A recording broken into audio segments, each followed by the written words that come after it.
The magicpad 3 Pro will be announced October 15th alongside the Magic 8 series, and according to Honor, both devices will be powered by the newly announced Snapdragon 8 Elite Gen 5.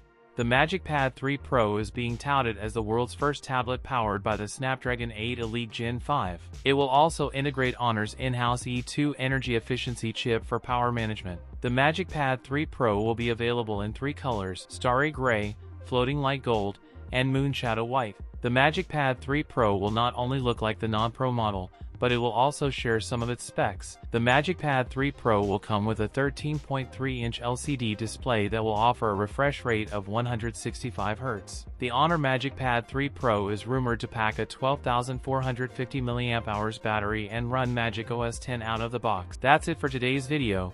If you enjoyed it, don't forget to like, comment, and subscribe for more content. Thanks for watching, and I'll see you in the next one.